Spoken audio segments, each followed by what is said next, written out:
Mobile இங்கே வச்சுக்குவா.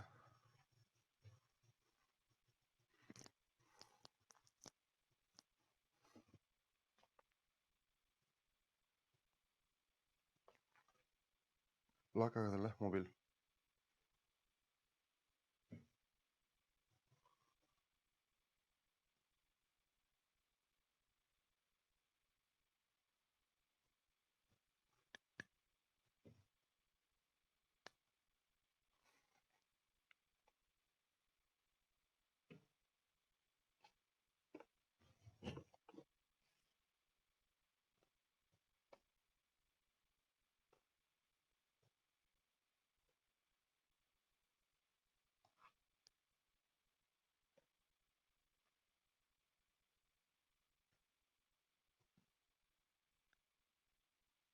Okay, good morning friends. I'm Chandru. I'm going to handle the international organizations part. So before starting class, just a few instructions. I want at least 10 people to switch on your video. So we want to see your face. Okay, so my kind request, please switch on your video, at least 10 people. Okay. Yeah, thank you so much. Great. Those who are with the proper attire, proper dress code, please. Okay. And next is, see, this one, can be disconnected mobile.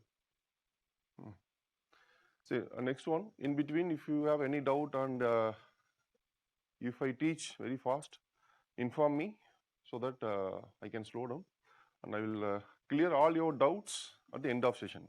Okay. So the end of the session, we will discuss all your doubts. See, this international organization, I think you are the only academy giving 8 to 9 sessions exclusively for this topic. This topic is very, very important for your preliminary examination because, say for example, after 2016, 16, 17, 18, 19, so in the past 4 years, the number of questions from current affairs increased. So till 2015, we had around 20 questions, or maximum 25 questions.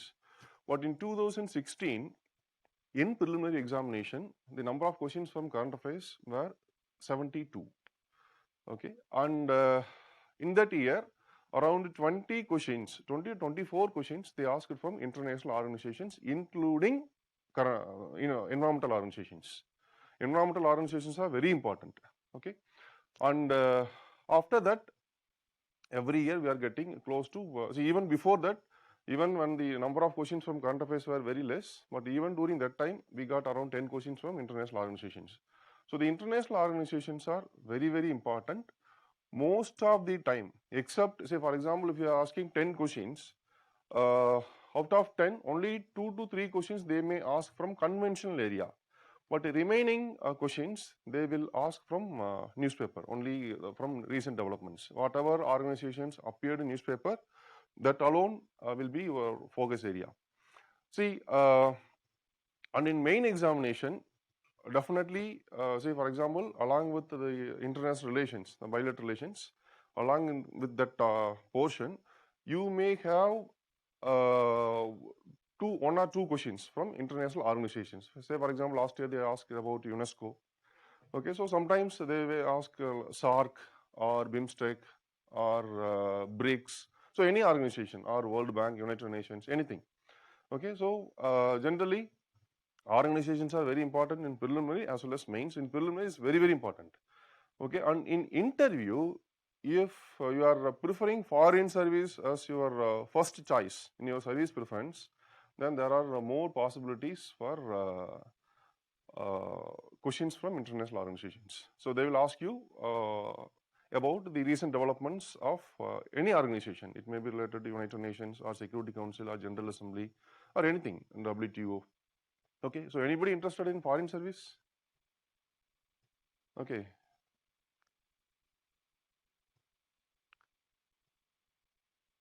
So if you are, see, just I want to share few things about foreign service. See, when compared to all other services, foreign service is the most elite service. Okay. See, this one, say for example, easily you can meet IAS, IPS officers, but foreign service, if you are, say for example, you are selected into foreign service, the first post will be third secretary. After your training, you will be posted as third secretary, and next second secretary, then first secretary, and within 18 years, you will be promoted as ambassador. So once if you are ambassador of India to any country, your contact and your the lifestyle and your exposure will be completely different. Say for example, if you are Indian ambassador to France, just to think, so your contact will be French president, French top political leaders, top corporate leaders, and all other eminent persons from different fields. It may be related to sports or arts or science, anything. Okay, if you interact with them, the level of knowledge or level of the exposure, definitely it will be amazing. That is not available in any other service, either IAS or IPS or any other service. Next one, it is like sometimes it will be like heaven. And this one in foreign service, all your expenditure will be taken care by government. See, for example, your children will have education in American International School. So, for example, in Chennai, we have American International School. It costs around 30 to 40 lakhs per annum. So, that will be given by government. So, everywhere, wherever you go, you will have the American International School education system for your children. And apart from that, there are a lot of privileges and a lot of amenities will be provided. And more important thing is, you will not have any political interference or influence in your service. And you will be reporting directly to your boss, your external affairs minister or prime minister. If you are ambassador, directly you can contact prime minister, not an issue. And apart from that, if you are interested to serve your country, definitely, and there are a lot of scope to serve. Say for example, if you are representing India to Israel, so whatever latest technologies available in Israel, you can bring to India. So that kind of opportunities are available. Okay, leave it. See, these things, and apart from that, if you are more interested in traveling across the world, again there are plenty of opportunities. And every 3 years once, your destination, your service destination will be changed. You may be posted in Nigeria, then after 3 years, you will be posted in Japan. So there will not be any cultural similarities and nothing.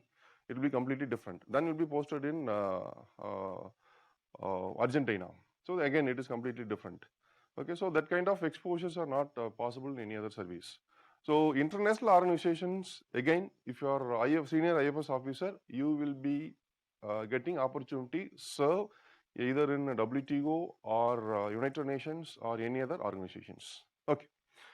See, these international organizations, to define this, we don't have any proper universally accepted definition, but still this is the most acceptable definition for international organizations.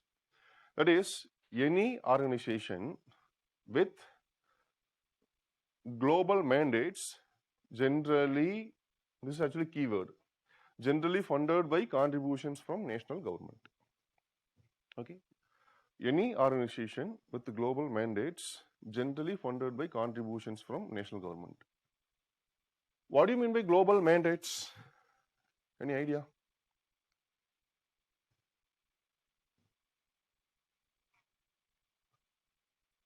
Any idea? What do you mean by global mandate? Just I want a literal meaning. Global mandate.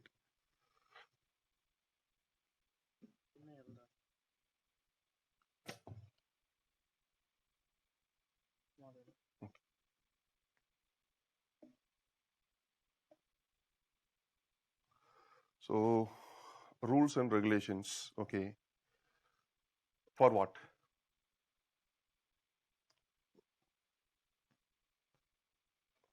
Order, international order, okay. Super. Then, anything else? What do you mean by global mandate? Simple question. International order or anything else?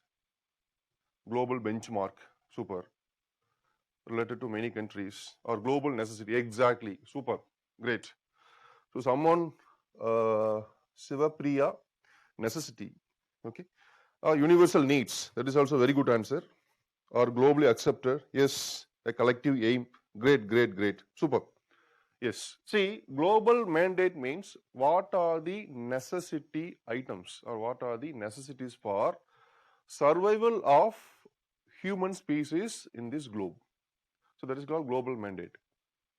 So an organization with global mandates, okay, generally funded by contribution from national government. So generally there are three types of international organizations. First one is intergovernmental bodies. Example, United Nations, WTO, and all whatever you know. Second one is, the other important thing is NGOs, okay, global NGOs, international NGOs, non-governmental organization. Like an example, Greenpeace or நம்மூர்ல ரொம்ப jallikattu famous இல்லைங்களா PETA. There are so many global NGOs, okay. And next one is MNCs, multinational companies. So they are also international organization. There are three types of international organizations. One is intergovernmental bodies, then international NGOs, then international companies, multinational companies. But among these three, we have to focus only on intergovernmental bodies. That is very important for our exam. Okay, they will not ask many questions from NGOs or MNCs. Sometime, occasionally, we may get any one question from international NGO. If it appeared in newspaper, very often. Otherwise, you will not get any question from international NGOs. Okay. So, then intergovernmental body means an organization with global mandates funded by governments. Okay. See, among these international organizations, again we can categorize. One is international organizations under United Nations. Next, international organizations in the field of nuclear technology. Then international organizations related to cultural and ethnicity and ideology. Then international organizations related to defense and security related issues. Then international organizations related to international trade, finance and economy regulations. Okay. And we have other international organizations. Okay, we will discuss one by one. See, first, why we need international organization? Any idea? Just imagine a world without United Nations, without World Bank, and without WTO. Okay, just imagine a world. There is no United Nations, there is no Security Council, no General Assembly, okay, no UNESCO, nothing. Okay, and we don't have any international court to address the issues of member countries. Okay, so what will happen? And there is no regulatory body for regulation of international trade. Then what will happen? If there is no leader or there is no regulatory body, then there will be confusions and there will be conflicts. Okay, yeah. So lead to lack of peace and frequent war. Exactly. Lead to lack of development. Global peace order is superb. Great. See, and whatever you mentioned, like global order, global peace, global development, so all can be categorized as global mandates. Apart from that, see, for example, I'm asking another simple question. What may be the important global mandate as of now to survive this society, human society, to survive this human species? What are the global mandates in your opinion? Any idea? Okay, super. First is fantastic. Protection of environment, peaceful existence, food security, exactly. Protection of human rights, protection of water resources, ensuring public health, ensuring global trade, vaccine for COVID. Yes, super. Then elimination of poverty, great, great, great. Nuclear energy, yes. Not only nuclear energy.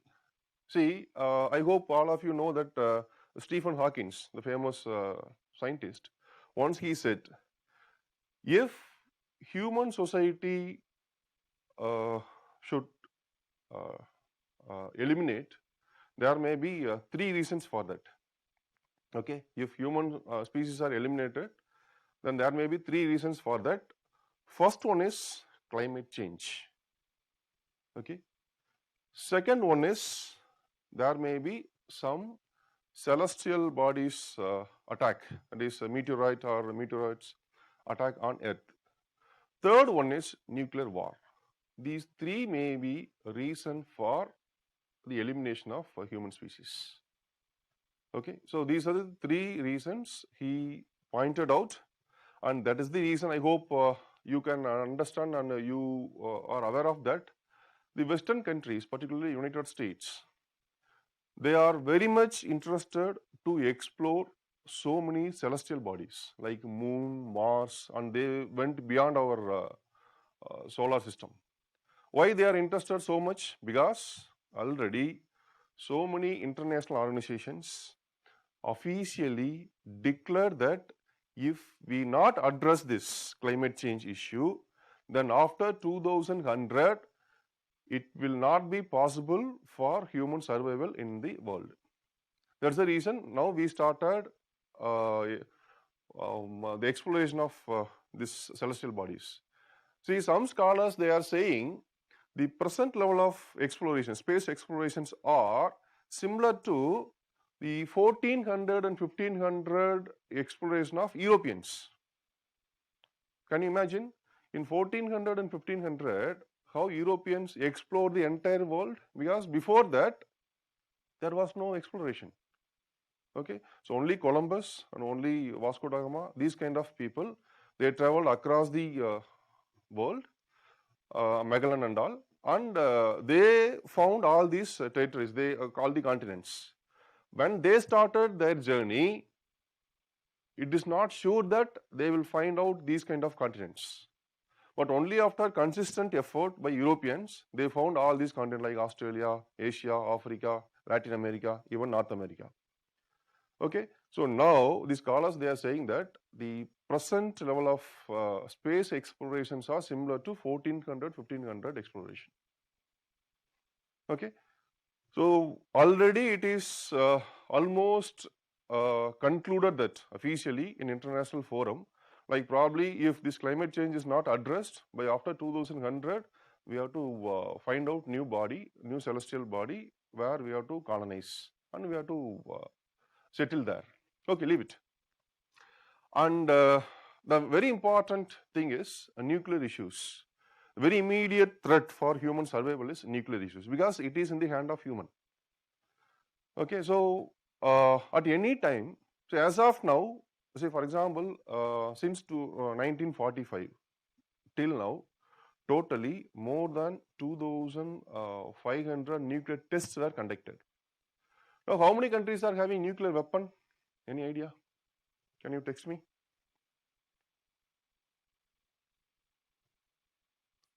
7, 8, 12, 10, 9, 6, 8 to 9. Okay. Can you list the name of countries who are all having a nuclear weapon? It's very important. You should know. As a civil service aspirant, you should know who are all having nuclear weapon.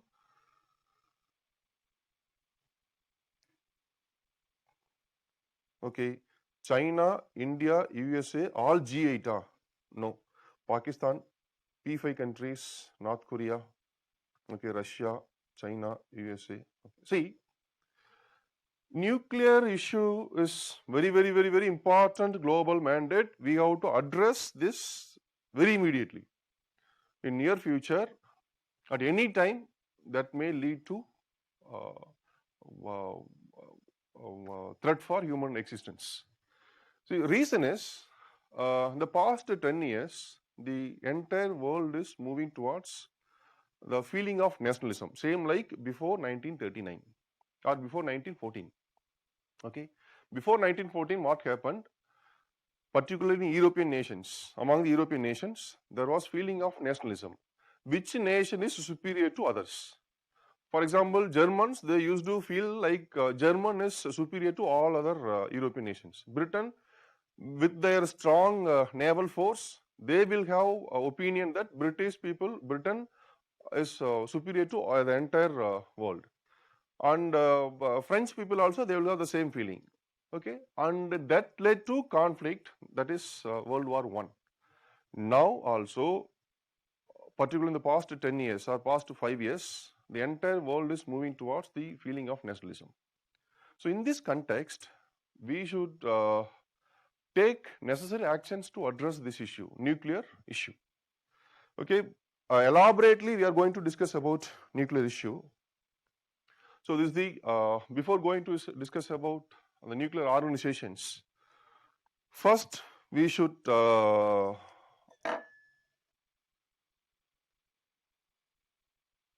yes, actually most of you have answered the question, that is United Kingdom, Russia, United States, France, China, India and Pakistan and North Korea.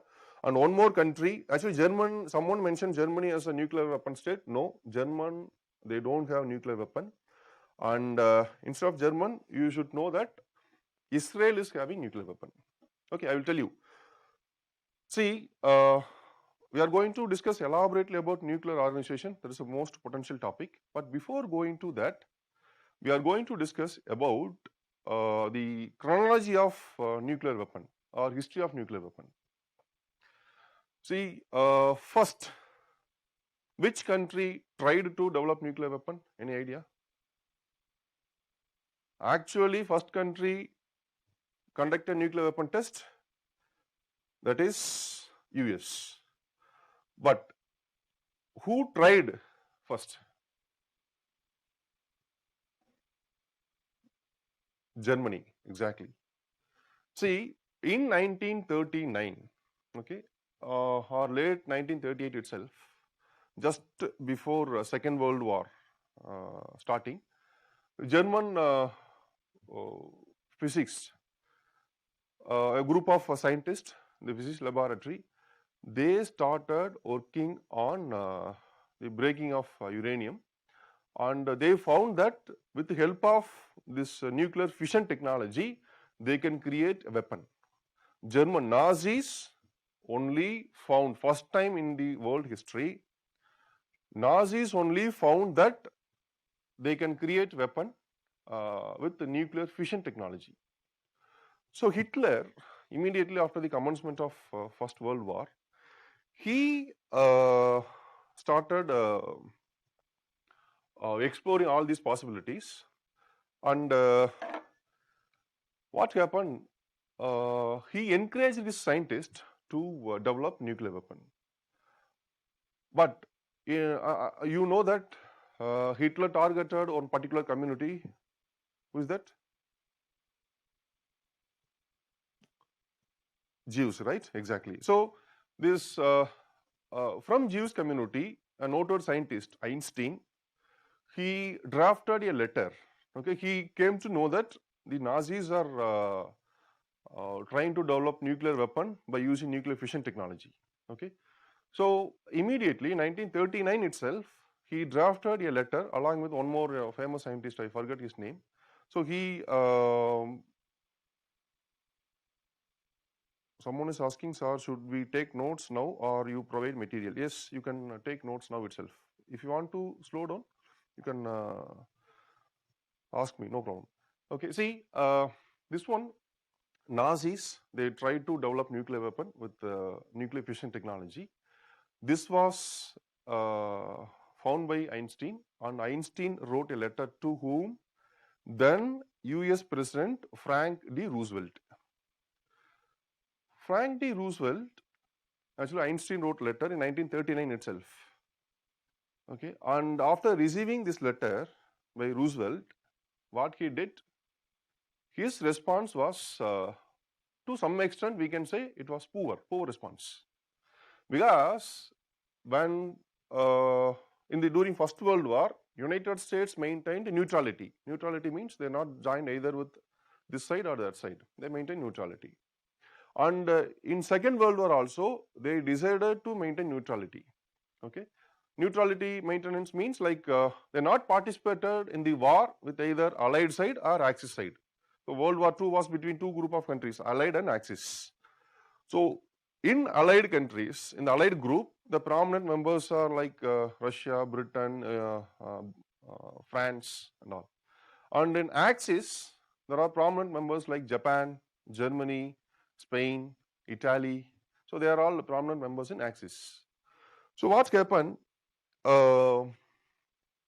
Originally, United States they decided to maintain neutrality, and since they not participated actively in the war, there was poor response for this one.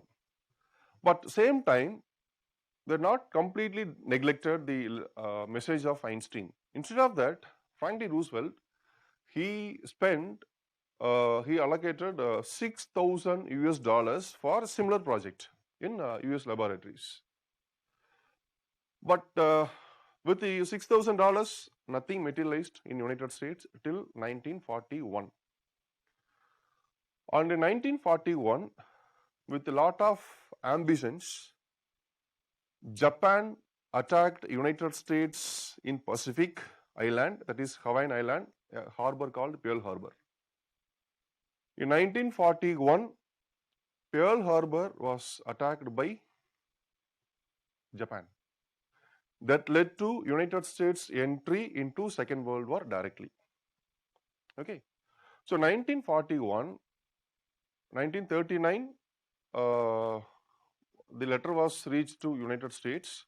2 years, no major developments. But in 1941, when Japan attacked United States, they decided to retaliate Japan. And at the same time, they decided to support the opposite group of Japan. Who is that? Allied countries. Japan is part of Axis. So 1941, US administration decided to develop same nuclear weapon before Nazis. So 1941, when United States started a secret weapon making project in the name of Manhattan Project. Okay, Manhattan Project started in 1941. Okay, with I think $22 billion. I'm not sure about the exact number. So the budget was very huge.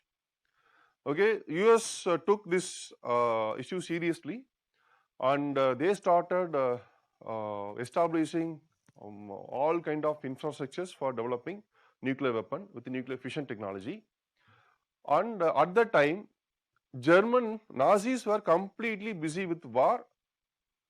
They're not much concentrating on this one, nuclear weapon making project. But United States, they established dedicated team, and they invited huge number of scientific community people, like engineers and scientists were invited, or more than 2 lakh engineers and scientists were invited to take participation in the Manhattan Project.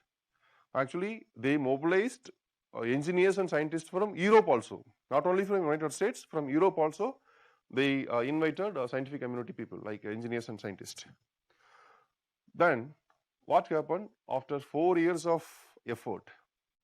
In 1945 July, okay, I think end of June or July, United States successfully conducted nuclear weapon test in New Mexico province. They conducted nuclear weapon test. It was successful. At the time, Hitler committed suicide, Germany was defeated. So Nazis failed to develop this one. Actually, Einstein, he informed Roosevelt, like, if Nazis have succeeded in developing nuclear weapon, then no one can control Nazis. Nazis will conquer the entire world with the nuclear weapon. So that is the core message of the letter. Even it is available in Google. The same letter is available in Google.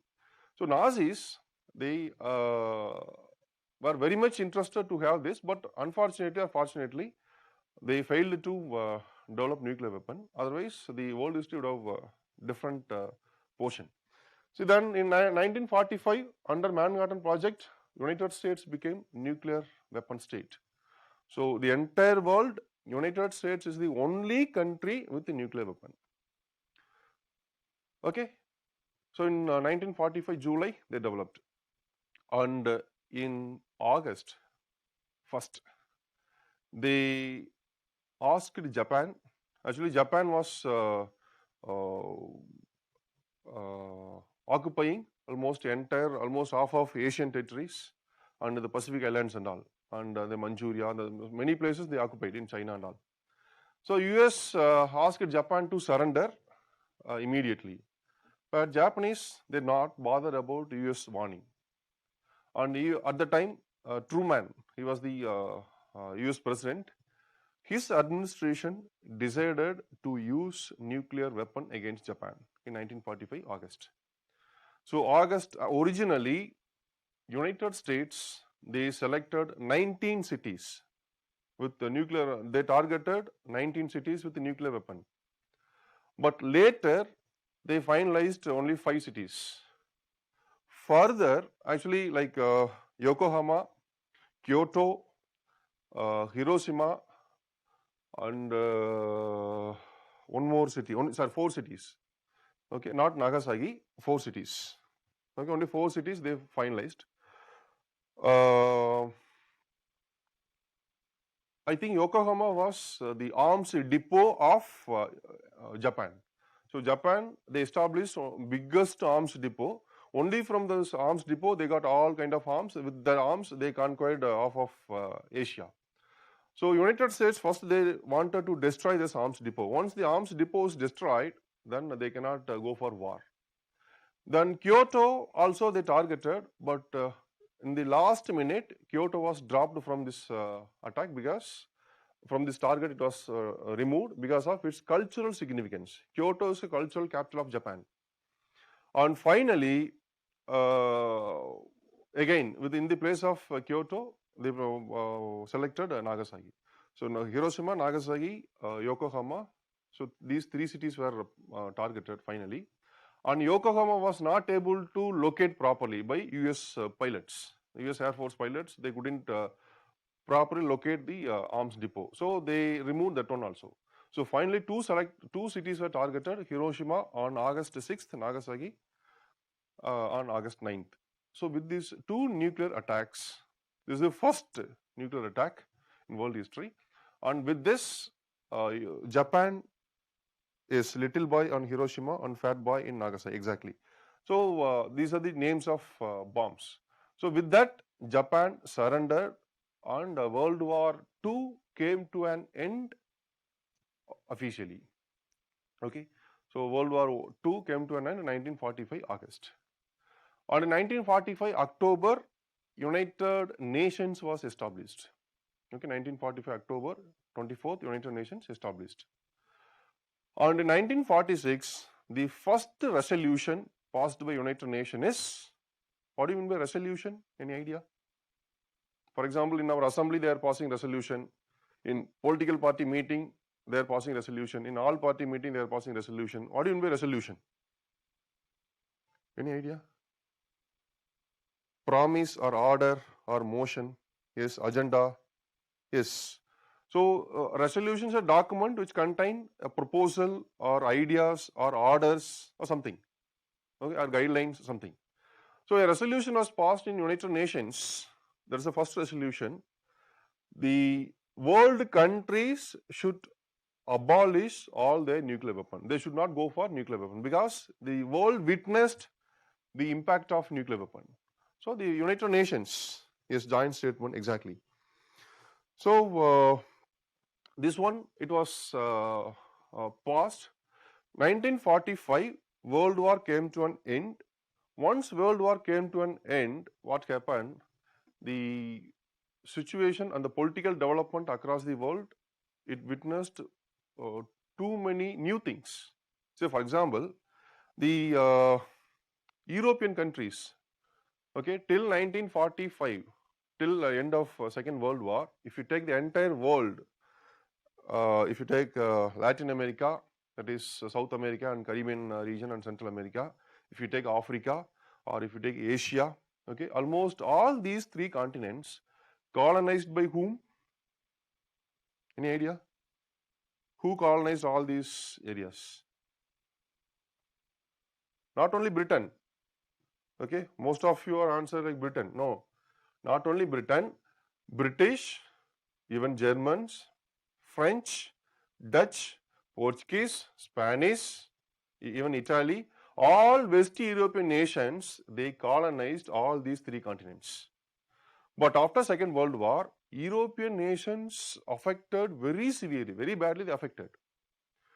Then what happened? After this, the new process called decolonization started. Decolonization means like getting freedom from colonial power and becoming new independent country.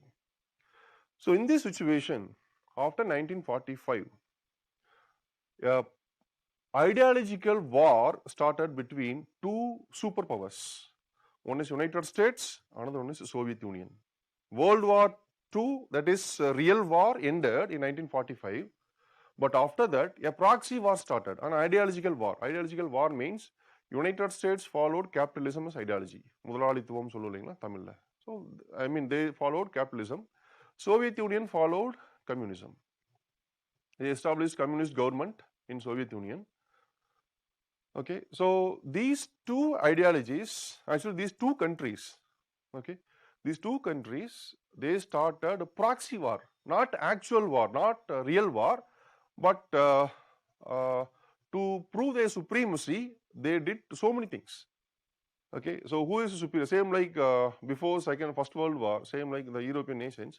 Here, after Second World War, group of countries who followed capitalism and a group of countries, communism, who followed communism. Between these two groups, a proxy war started. So this proxy war led to so many developments. Say, for example, space race for space, conquering entire space, and next one's race for arms development, race for nuclear weapon, then race for technology development, race for getting resources. Okay, so who is superior? So to prove this, a proxy war. So this proxy war led to nuclear arms race, literally nuclear arms race. See, United States, due to their geographical advantage, United States cannot be targeted by any other country. Okay, say geographically, they have a lot of advantages, United States. Okay, so easily United States, so during that time, United States cannot be targeted by any other country. But for example, European and all, they are closely located, easily they can target each other. But United States, they perfectly positioned from this. And that's the reason they could lead the entire world during the entire 20th century. So what happened in 1945 with their huge economic support, with more than $20 billion, they could develop nuclear weapon. But Soviet Union, due to their geographical position, they suffered a lot. Okay, their economy, their industry. Actually, out of 40 million people died in Second World War, 20 million people are Russians. Okay, there was huge loss to population, there was huge loss to economy and industry, everything. But even with that, although the Russians were, their industries, economies are totally destroyed, but they could manage everything, and finally, in 1949, Soviet Union conducted the nuclear weapon test. It was successful. Soviet Union became second nuclear weapon state in the world in 1949. Actually, it was a surprise to everyone. Really, it was a surprise. Okay, because they cannot spend billions of dollars because their economy will not support. They don't have human resources, sufficient human resources. Then how they could develop this one? So that is a $1 billion question. But later, everyone came to know that while the United States, when they started Manhattan Project, they invited all Europeans to develop nuclear weapon. While inviting Europeans, US administration failed to identify who are all Europeans, who are all Russians. Many Russians participated in the Manhattan Project. With the help of them, Russians, they conducted nuclear weapon test. So literally between these two group of countries, nuclear arms race started. Then in 1952, Britain also conducted nuclear weapon test. So Britain became third country. Okay. So along with the United States, see, capitalist countries and communist countries. With the capitalism, there are two countries. One is US, next one Britain. These two have developed nuclear weapon, and with the communist countries only Russia, I mean Soviet Union, they developed nuclear weapon. So Britain became third country in 1952. And in 1960, okay, the next development, 1960, that is France became nuclear weapon state. France is the fourth country to develop nuclear weapon. France became fourth in nuclear weapon development.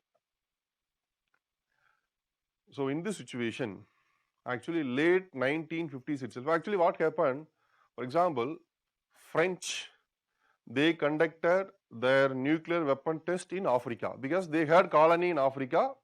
So they conducted their nuclear weapon test in their colony, because if they are conducting in their home, in their own territory, there may be some consequences. There may be radiations, there may be consequences. So in order to avoid this, they conducted a nuclear weapon test in Africa. And Britain, they conducted nuclear weapon test near Australia because they had a territory there. Because Britain is a very small island, if they conduct nuclear weapon test, this is the first test, no? Anyway, this test only. So there may be some negative implications. So to avoid this, they conducted nuclear weapon test in near Australia on some islands. Okay, so in this context, if you take all the continents, there is only one continent without native population, that is Antarctica. Antarctica is without native population, and Antarctica is not claimed by anyone. Antarctica, the territorial claim was not claimed by anyone. It is common to all. In this situation, just imagine if Antarctica is not protected, at any time, in any place, any country can test their nuclear weapon in Antarctica, because no one will bother about Antarctica because it is not belonging to anyone. Am I right? So what happened in 1959? Actually, Antarctica is very important for survival of human society. Okay, it supports in many ways. Okay, so that you will have detailed discussion in your environment class and science class. Okay, and this one in 1959, to protect Antarctica, an international agreement was signed that is called Antarctic Treaty. Particularly in Antarctica, nuclear test should not be conducted. Nuclear test should not be conducted. So there is a major point of Antarctic Treaty, very important point. The context of signing Antarctic Treaty is nuclear arms race. Okay, so say for example, all of a sudden United States, they will say that this portion is belong to United States, so we are going to conduct nuclear test. No other country can stop this because Antarctica is not belonging to any particular country. On another day, France will say that the southern portion of Antarctica is belong to France, so we are going to conduct nuclear weapon test. So the Antarctic Treaty system established in such a way that no defense test, no arms test should be conducted in Antarctica. Not only nuclear, any weapons of mass destruction test should not be conducted. And Antarctica should be used only for exploration, okay, only for scientific purpose, not for exploitative purpose. You cannot take any minerals, you cannot take any resources from Antarctica. You can explore Antarctica. In what way it is helping human society? Okay, so that's the purpose of Antarctic Treaty. It was signed in 1959. Okay, then in 1960, French developed a nuclear weapon, and in 1962, the entire world almost closely they went to a nuclear war. That is actually what happened. Cuba, I think 1957, they got independence, and the Cuban leader, charismatic leader, Fidel Castro, he was the ruler of Cuba. and he followed communism as his ideology. He established communist government in Cuba. He had very good relation with Soviet Union. Okay. So what happened? Due to this Cold War, it was the peak time of Cold War. 1962 Cuban Missile Crisis. You will have detailed discussion in your world history class, but still I will introduce briefly. See, in 1962, actually before 1962, United States, they deployed their nuclear warhead missiles in Europe targeting Soviet Union. To retaliate this, with the help of Cuba, Soviet Union, they installed nuclear warhead missiles in Cuba targeting US. Actually, the European countries, Eastern European nations, where the nuclear missiles were deployed by US targeting Soviet Union, it is almost a few thousand miles away from Soviet Union territory. Whereas the Cuba, just 80 miles away from US mainland, from where the Soviet Union deployed nuclear missiles. So it created tensions. Almost both the countries mentally prepared for nuclear war. Fortunately, in the last minute, due to negotiations, the diplomatic negotiations, that nuclear war was avoided.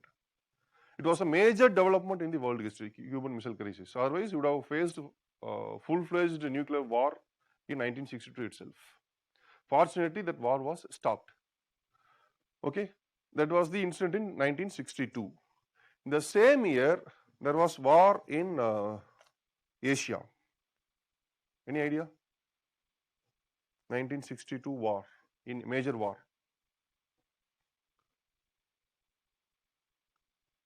Last point, one more. Yes, Indochina, exactly. 1962 war, that is Indochina war. See, in that war, Indochina war, unfortunately, India was severely defeated by China because of their geographical advantage. And India suffered a lot. There was a huge casualties. And after 1962, okay, in yes, after 1962, in 1964, there is a lake in China called Lop Nur. In that lake, China conducted their first nuclear weapon test, and it was successful. Just imagine, after 1962 war, our immediate neighbor, very immediate neighbor, China, they became number one enemy country, okay, and that enemy country, just 2 years after the war, okay, the situation not changed much. Immediately after war, in 1964, they conducted nuclear weapon test. Then what will be the feeling of India? We felt insecure. We are completely insecure.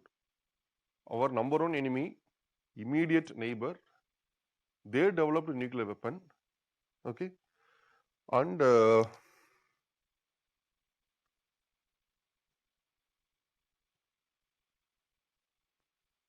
which lay, so what they, who won in 1962? China only. Okay, see, the question is who won in the 1964? China only. See, this one, in 1964, that nuclear weapon test was considered as major threat to India. So what happened? In this situation, India mentally prepared for our own nuclear weapon program. It was initiated by Homi Baba. Okay, so what happened? In this context, the international community means world countries, okay, particularly led by these 5 countries, who are all now till 1964, who are all conducted nuclear weapon test. First is United States, second is Soviet Union, third is Britain, 1952, and 1960 France, 64 China. These 5 countries are whom? 5 countries are P5, exactly. They are permanent 5 countries in United Nations Security Council. They are enjoying enormous power in Security Council. Particularly, it is called veto power. Okay. See, these 5 countries, US, Soviet Union, France, Britain, and China, led by these countries, okay, they are called the permanent 5 in Security Council. That we will discuss later. These 5 countries, they are the leaders. They led a group of countries. They started saying, we have to regulate this, we have to stop nuclear weapon race, and we have to impose a regulations on this. And during that time, particularly among these 5 countries, they helped each other to conduct nuclear weapon test, because the nuclear arms race was between 2 group of countries, like capitalism and communism. So capitalist countries, 3 countries, US, UK and France. Communist countries like Soviet Union and China. So these 2 group of countries, they started nuclear arms race. So to prevent this, to stop this, new mechanism was discussed.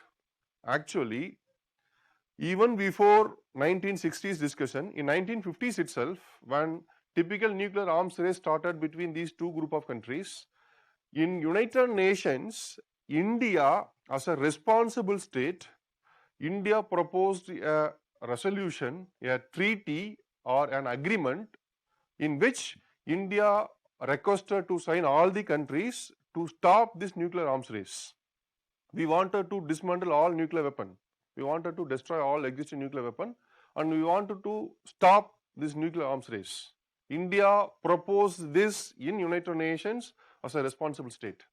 But at the time, no one bothered about India's proposal, because India is a very poor country and not bothered anything about India.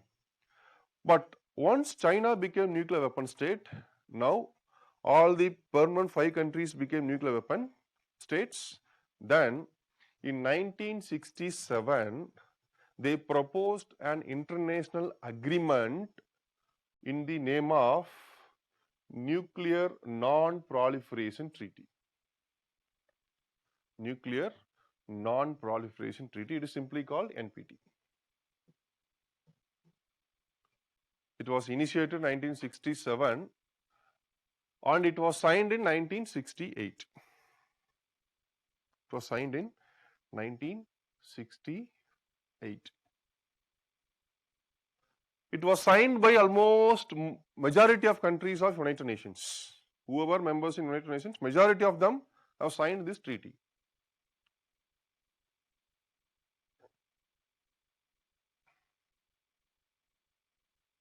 Okay. See, there are 3 objectives of NPT. The treaty is saying that the purpose of the treaty is nuclear non-proliferation. What do you mean by proliferation or nuclear proliferation? That is spreading of nuclear weapons. Spreading of nuclear weapons. See, through this agreement, this is an international agreement, treaty, okay, this one, through this treaty, the international community, they wanted to control, they wanted to stop the spread of nuclear weapon technology. Nuclear non-proliferation. Nuclear non-proliferation means, I will tell you, please note it down. Nuclear non-proliferation means a nuclear weapon state should not provide nuclear weapon technology to a non-nuclear weapon state. Okay, I hope you understand. A nuclear weapon state, okay, a nuclear weapon state should not provide, a nuclear weapon state should not provide,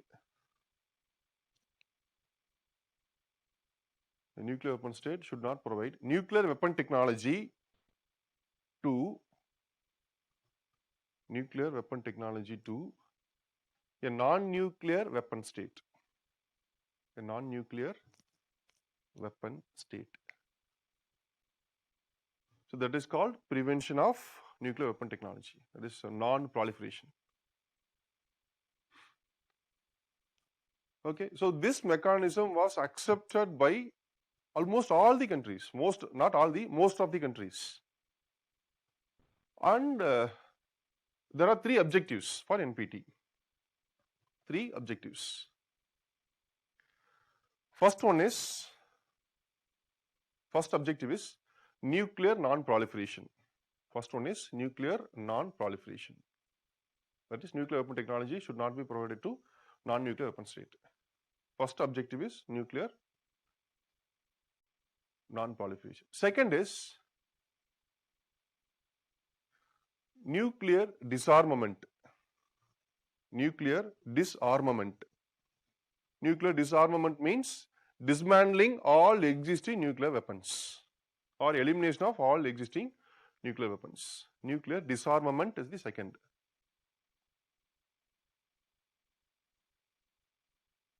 Third one is peaceful purpose. That is, nuclear technologies should be used only for peaceful purpose. Peaceful purpose means like generation of energy, or in the medical field, treating patients, cancer patients and all, in agriculture field. Okay, now nuclear technologies are used in almost many industries or many fields. Okay, so nuclear technology to be used only for peaceful purpose, not for weapon purpose. So these are the three objectives. Okay, and the most controversial point of NPT is, that is very important. This NPT is saying whoever developed a nuclear weapon till 1968 will be called as nuclear weapon states. Whoever developed a nuclear weapon till 1968 will be called as or will be recognized as nuclear weapon states.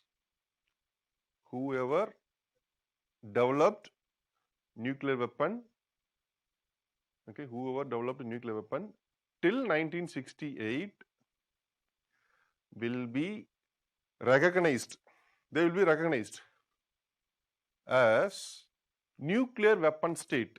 So these 5 countries will have their own tag. What is that? They are called nuclear weapon states. Okay? And all other nations, whoever member to NPT, only members, all other members of NPT will be called as non-nuclear weapon states. All other members of NPT will be called as non-nuclear weapon states. All other countries will be called as non-nuclear weapon states.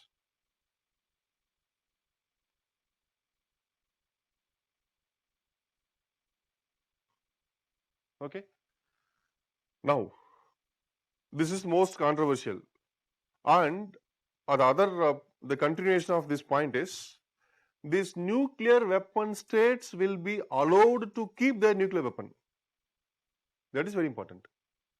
Nuclear weapon states, whoever recognized as nuclear weapon state by NPT, they will be allowed to keep nuclear weapon. They can keep, no problem.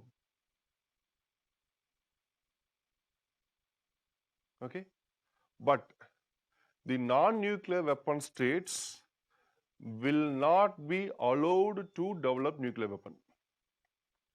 Okay, non-nuclear weapon states, they will not be allowed to develop nuclear weapon. They will not have right to develop nuclear weapon. All other members of NPT, they will not have right to develop nuclear weapon. They don't have right to develop nuclear weapon. They should not develop. Okay. So this is the mechanism of NPT. Just imagine NPT is saying whoever developed a nuclear weapon till 1968 can be recognized as nuclear weapon states, and they are allowed to keep nuclear weapon. And if any country is joining, and except these P5 countries, all other members will be treated as non-nuclear weapon states, and these non-nuclear weapon states will not be allowed to develop nuclear weapon. They will not have that right. This is the core idea of NPT. Now, the international community, led by all these P5 countries plus all other countries, they are pushing India to sign this treaty. Okay, shall we sign this? Because the international community is saying that definitely India should sign this. Okay, but we should not sign. Why? Our question is very simple. On what basis you are saying these 5 countries as nuclear weapon states? Why you are allowing only these 5 countries to have nuclear weapon and all other countries should not possess nuclear weapon? On what basis you are saying? Am I correct? So logically there should be some criteria to allow these 5 countries to this one to keep their nuclear weapon. There is no criteria. There is no logically acceptable criteria for these P5 countries to keep their nuclear weapon. Okay, see, if you are saying like nuclear weapon to be abolished, yes, there is no second thought. It should be abolished and it should be abolished by all the countries. But you are saying only the allied countries they can keep nuclear weapon and these countries and all they should not have nuclear weapon. Just imagine about India's situation, 1962 war, 64 China is developing nuclear weapon, 68 you are signing this treaty and 68 you are forcing us to sign this treaty. So that is the reason India strongly refused to sign this treaty. India refused. We cannot sign this treaty because this NPT is completely discriminative nature. Am I correct? India's discriminative, this NPT is discriminative nature. Why? Because this NPT is dividing countries between haves and have-nots. Those who have nuclear weapon, they are allowed to keep. Those who are not developed, they are not allowed to develop. So on what basis? Nothing, no basic. See, then what happened? India decided to develop our own nuclear weapon. Accordingly, in actually 1968 NPT was signed. 1970 NPT came into effect. See, if you take any international agreement, signing year will be different sometimes, or most of the time signing year will be different and the implementation year will be different, because if you take any treaty, that treaty should be supported by minimum number of countries, then only a treaty can be implemented. So the implementation year of NPT is 1970. Originally, NPT is clearly discriminatory. Why would any sovereign country sign it? See, we have our own compulsions to develop nuclear weapon because our immediate neighbor is having nuclear weapon. But the countries who don't have any threat of nuclear weapon, they can join. Not an issue. Okay, so that's the reason so many countries have joined in this NPT as a sovereign state. Okay, so this 19 see, yes. So if you take any international agreement, is this one it should be supported by majority of countries, minimum countries. So then only the agreement can be implemented. So accordingly, even though it was initiated in 1967, it was signed in 1968 and it got support of majority of countries only in 1970. So that year it was implemented. The original time period of the NPT is only for 25 years. Okay, so from 1970 to 1995, this is the original tenure of or the time limit of or life of this agreement. So 1995,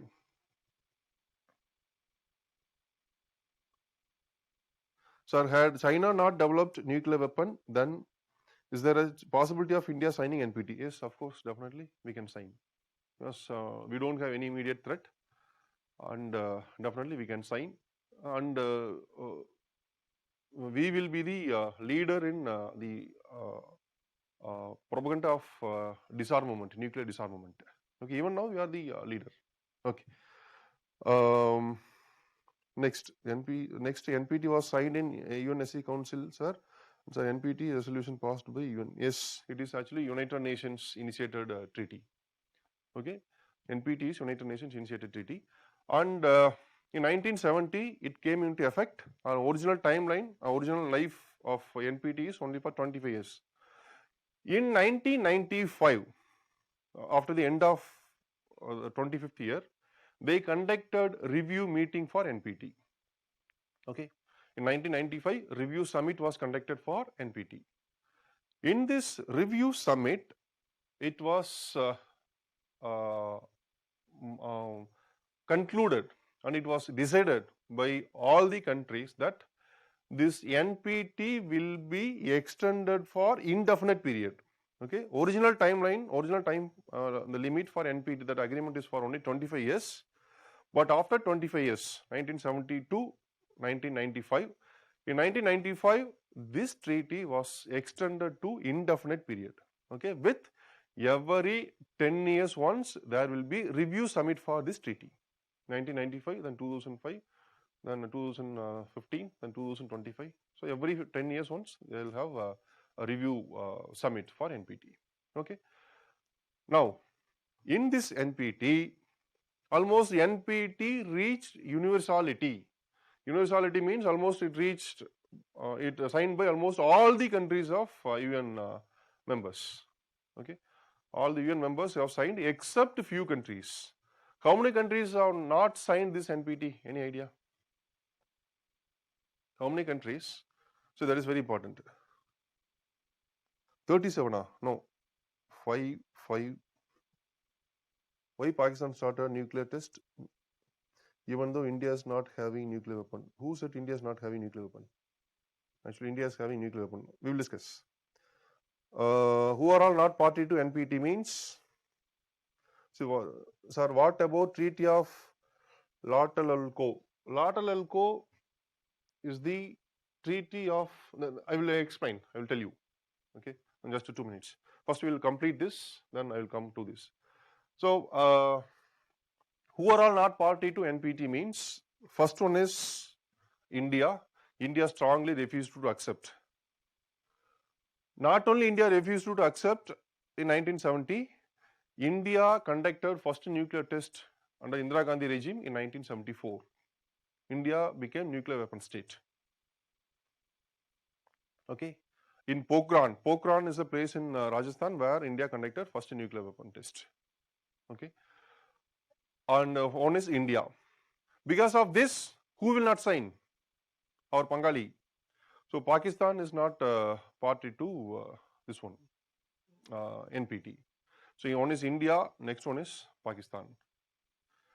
Next one is Israel. Israel is not party to this one, NPT. Next one is North Korea. See, the story of North Korea is interesting and different. Originally, I think in 1984 or 86, they joined, that is North Korea joined in NPT as a member, as a non-nuclear weapon state. Okay, 1980s, North Korea joined in NPT as a non-nuclear weapon state. But there was a president in US in 2001, he is called George W. Bush, Junior Bush. Between Junior Bush and a North Korean leader, North Korea, Junior, Kim. So his father was there, so there was conflict between Bush and North Korean leader. And because of this conflict with West, North Korea decided to come out from NPT.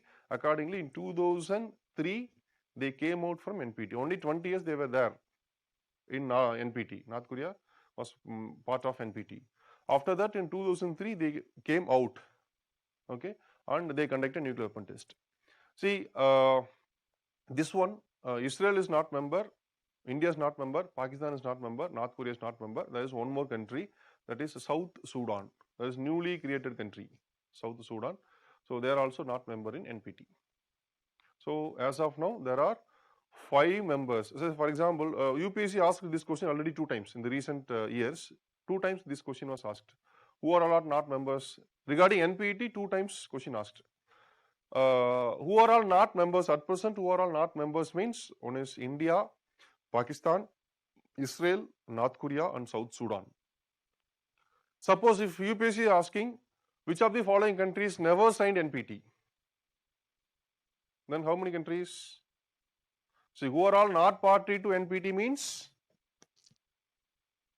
this one. 1 minute. Some doubts.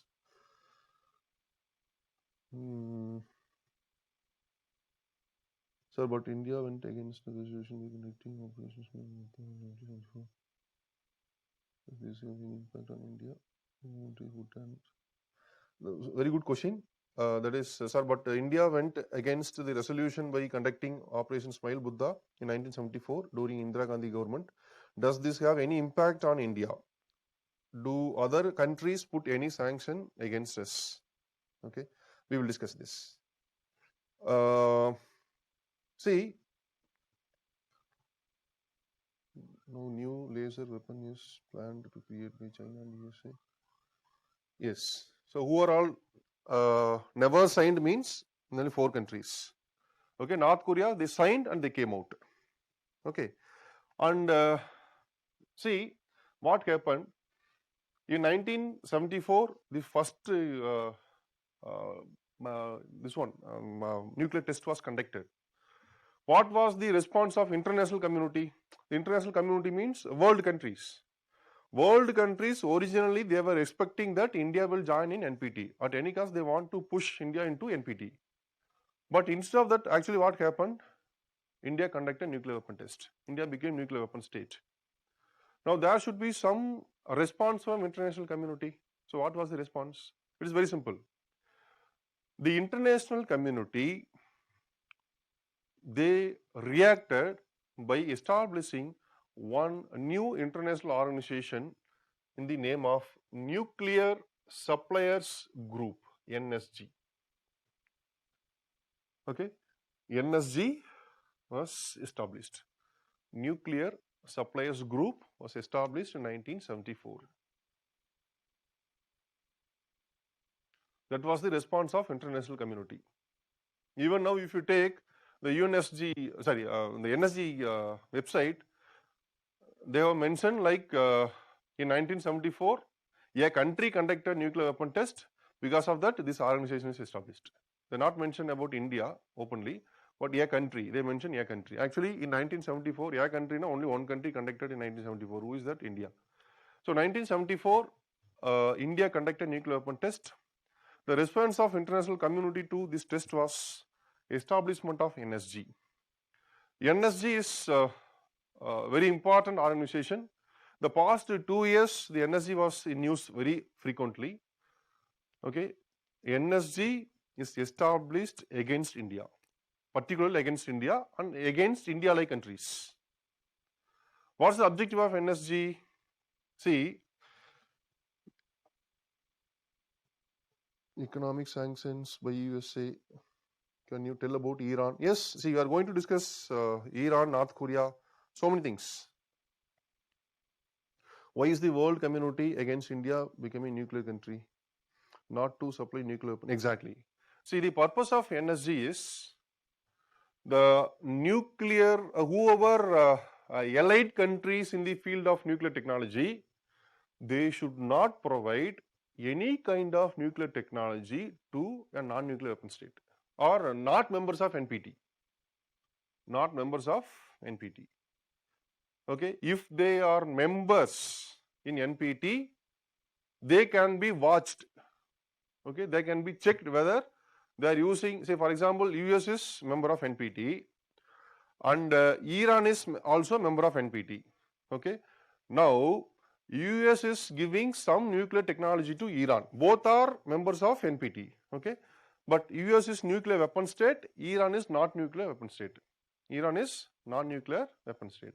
Now US is giving some nuclear technology, say for example enrichment technology, US is giving to Iran. This Iran, actually this enrichment technology is dual use. It can be used for peaceful purpose as well as weapon making purpose. If you enrich uranium, it can be used for peaceful purpose as well as weapon making purpose. So, this can be, whether Iran is developing nuclear weapon or not, this can be checked by international mechanisms. The mechanism is called International Atomic Energy Agency. That is different, we will discuss separately. Okay, now This NSG is saying, whoever not member to NPT, please don't give these kind of nuclear technologies to not members of NPT. If they are members, they can be followed, they can be watched. But if they are not members, if they are outside NPT, then you cannot watch them, you cannot follow them, because we don't have any international mechanism to forcefully enter into their facility to check. Okay, so that's the reason this NSG was established. So Nuclear Suppliers Group, which was established immediately after India's first nuclear test, that's the response of international community. Okay, so 1974 it was established. Right now there are 48 members in NSG. Most of the countries are either uranium producing countries or they have well advanced technologies of nuclear technology, the nuclear field. So this is called NSG, and this is a response to India's nuclear weapon test. So 1974 we conducted the first test. After that this happened, and after 20 years, in 1996, when Narasimha Rao was Prime Minister, actually to some extent the development of nuclear weapon is related to political agenda. So what happened, Narasimha Rao government in 1996, he wanted to conduct a second nuclear weapon test, because election was scheduled in 1996, 91 to 96, Narasimha Rao government tenure. So 96, at the end of his tenure, he wanted to conduct a second nuclear test. See, he was discussing with the close scientist group to conduct a second nuclear test. Accordingly, they started working the basic things in Pokhran in Rajasthan. All of a sudden, US ambassador to India, he came to Prime Minister office, he met Narasimha Rao, he displayed all photographic evidences that we are working on second nuclear weapon test, and he was saying, Mr. Prime Minister, we came to know that you are working for a second nuclear weapon test. We will not allow you. Even after, if you ignore our warning, after our warning, if you are going for further, then you will face severe consequences. Particularly, we are going to impose economic sanction. At the time, Bill Clinton was President of United States. He was very much particular that he was not interested, because generally the Western countries, they will not allow India to become a superpower. So they wanted to prevent this at any cost. So he provided all photographic evidences, like our people are working. All the photographs were taken by US satellites. So no other option, because if US is saying openly, if they are threatening, then you have to listen. Otherwise, you have to face severe consequences. Accordingly, Narasimha Rao government, they stopped their second nuclear weapon program. Then 96 to 98, there was political instability in India. The 98, first Vajpayee government came, they survived only for 13 days, 1-3.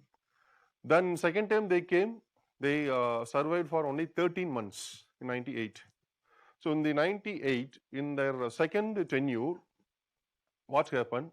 They planned second nuclear weapon test. So first what they say, actually what happened, even though the Indian Prime Minister accepted for US demand, but cleverly he did one thing, that is he requested US ambassador, Mr. Ambassador, shall I take all the photographs, shall I keep with me? So he allowed, oh, okay, no problem, Prime Minister, you have it. My innocent ambassador, he provided all photographic evidences. With the same photographic evidences, in 1998, our nuclear scientists, they came to know that only on particular time, the US satellite will be above our Pokhran. Okay, so at the time, they will hide inside. Once satellite is moving away from Pokhran, they will work. So accordingly, they started working for a few weeks, and finally 1998 India conducted a second nuclear weapon test. One is a some scholars saying that we conducted thermonuclear bomb also, thermonuclear test. So it was successful. With that, India became nuclear weapon state. So what was the consequence? Bill Clinton went mad, and he imposed economic sanction, complete economic sanction, unilaterally. It is not international sanction. It is sanctioned only by United States. Okay, it is not United Nations. Please understand, it is not sanction of United Nations. It is sanction of United States.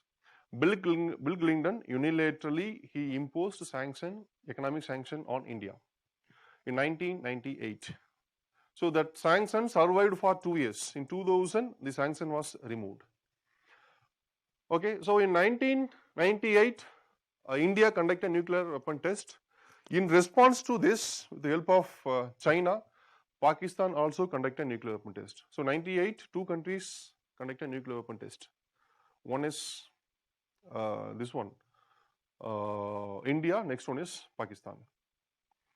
Okay, so with that, in 98, no, so almost after 5 years, after long debate and discussions, Indian government came up with India's nuclear policy or India's nuclear doctrine.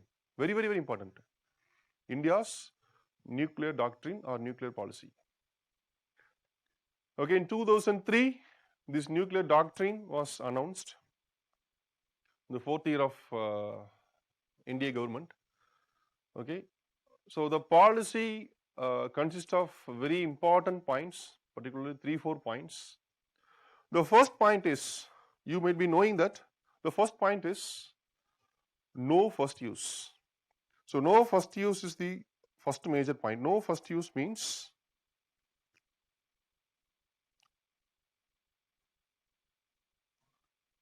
Pokhran movie, yeah. Okay, I don't know. Okay, so the no first use policy is the major point of our nuclear doctrine, because India openly declared that India will not use nuclear weapon in our first attack, but only for retaliatory purpose we will use nuclear weapon. If any country is attacking with nuclear weapon, we will attack with the nuclear weapon. That attack will be massive retaliation. Okay, so that is first one. Actually, do you know which country announced no first use policy with respect to nuclear weapon in the entire world? Any idea? Which country first announced no first use policy? India or someone else? Not Soviet Union, not India. Before India, not German. See, German, they never conducted nuclear weapon test, no. Not France. Exactly, China. In 1964, immediately after that test, they announced no first use policy. They announced like in China will not use, because we felt we are insecure. So China announced that we will not use nuclear weapon in our first attack, but only for retaliatory purpose they will use nuclear weapon. The same kind of thing we included in our nuclear doctrine. So that is the first point. Second is, that is very important, credible minimum deterrence.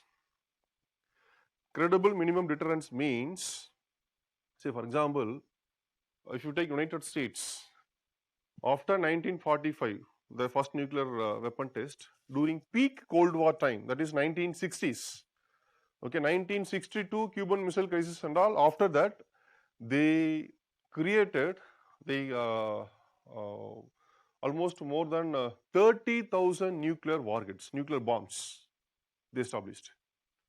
And the Soviet Union, they created more than this. So literally between these two group of countries, they created thousands of nuclear warheads. Actually, it is unnecessary, okay, just to prove their supremacy, they created like this. But India openly declared that we are not going to develop n number of nuclear warheads. Instead of that, we are going to keep only minimum warheads, credible minimum, okay. That warheads will be required only for our self-defense. Whatever number required for our self-defense, that number will be our target, that's all, okay. Carefully, we have not defined the number, but it may be expected probably 250 to 300 nuclear warheads with India. Okay, credible minimum deterrence. Only for our self-defense, we will have a minimum number of nuclear warheads. That is second point. Credible minimum deterrence. Third one is imposing self-moratorium.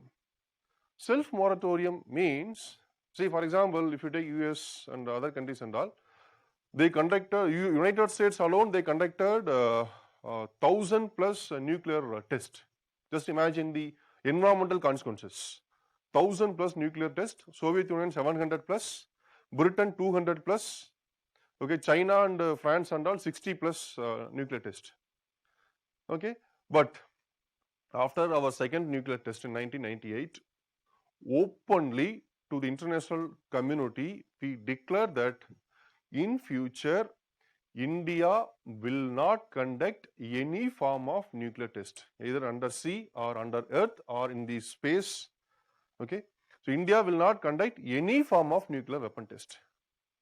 So 1998 test will be the last one. So in future India will not conduct test. So that is, we imposed ban on ourselves, self-ban. Self-moratorium was the third point of our nuclear doctrine. And the fourth point is, all nuclear warheads will be under the control of civilian administration. That is, it will be under the control of Prime Minister. Okay, it will not under control of defense forces. Okay, it will be completely under control of civilian government. Okay, that is the fourth point. That is very important. That is, we are believing in democracy, and only democratically elected people's government will take care of this nuclear weapon. Fifth point, last point is nuclear triad. India should become nuclear triad country. India should become nuclear triad country. Nuclear triad means very simple. We should have nuclear warhead missiles. Okay, it can be launched either from land or either from air or either from underwater. This one. Next, we should have nuclear power submarine also. So with induction of INS Arihant, in India we have nuclear power submarine, first indigenously developed nuclear submarine. So nuclear submarine means there are two things.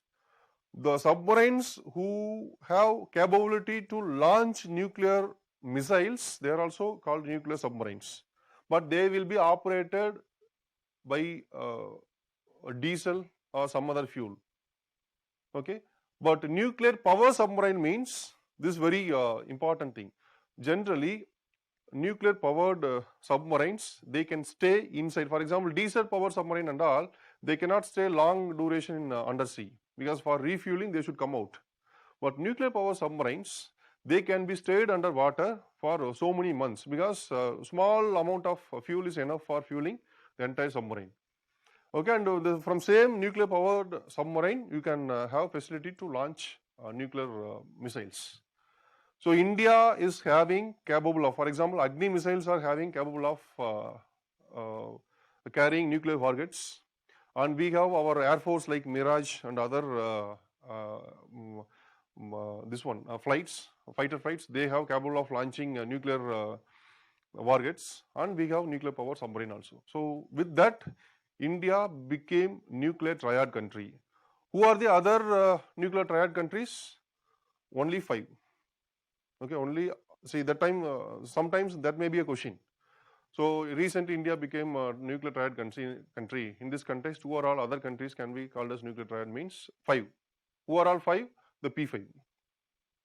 Okay, US, Russian Federation, France, then Britain, China. So these 5, now India is the 6th country in the world with the nuclear triad. Okay. So next is, so any doubt regarding this?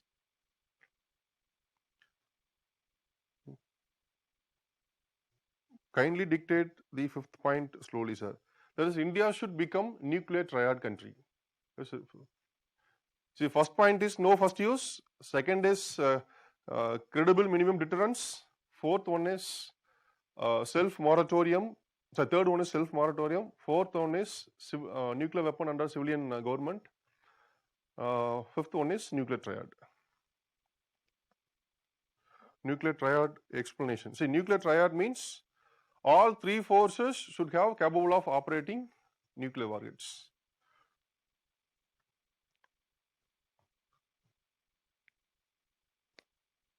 Sir, whether sanction was imposed on Pakistan also? I think so, but there will not be much impact on Pakistan. If you impose sanction, there won't be much impact because sanctions will work only on countries who are having strong economy. Say, for example, India's economy is one of the largest economy. We are among the top 10. So, if you impose sanction on India, it will work. But Pakistan, you cannot compare with India and other developed countries. Okay. So, uh, Tlatelolco treaties actually in 1950s, as you know, when there was a nuclear arms race, what happened? The group of countries, say for example, Latin American countries, African countries, and other countries and all, they got fear. Like if one country is becoming nuclear weapon state in one region, say for example, if Brazil is becoming nuclear weapon state, then what will happen? Uh, See, naturally, all your neighbors will be your enemies, right? That is everywhere. So, if Brazil is a nuclear weapon state, then there are possibilities for either Argentina or Paraguay or Chile, okay, or Colombia or any Venezuela, any country. So, whoever having conflict with Brazil, they will try to develop nuclear weapon, and literally it will lead to nuclear arms race in the particular region.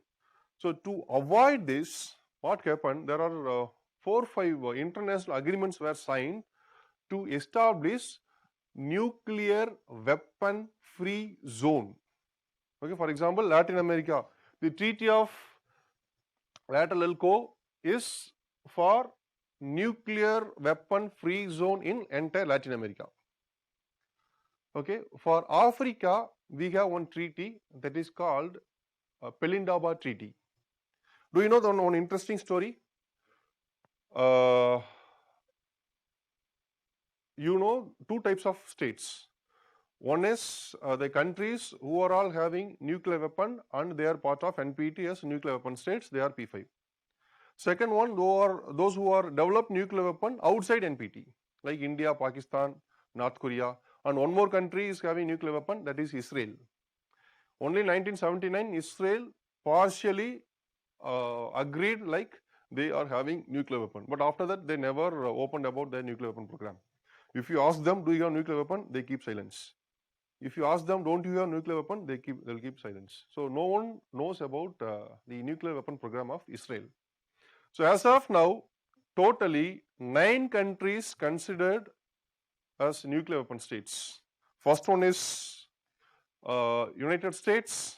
They developed in 1945, 1949 Soviet Union, 52 Britain, 60 France, 64 China, 74 India, then 98 Pakistan, 2006 North Korea, and Israel probably during 1970s. Okay. So these are the 9 countries considered as nuclear weapon states.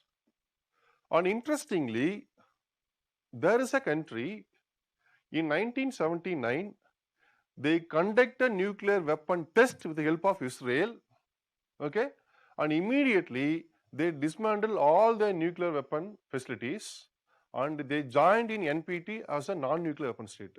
Who is that?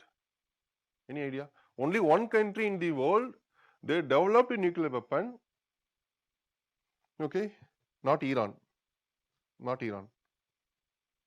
Exactly, superb. Who is that? South Africa. Okay.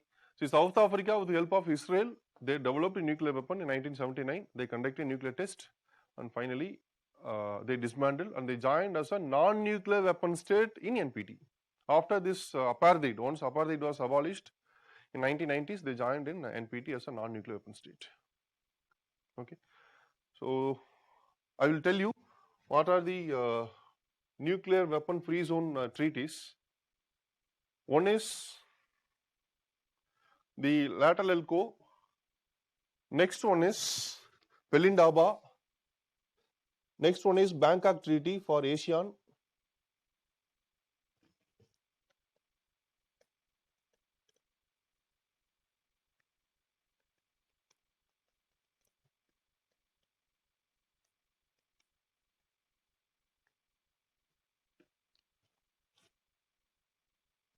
The nuclear weapon free zones. See, sometimes it can be given in match.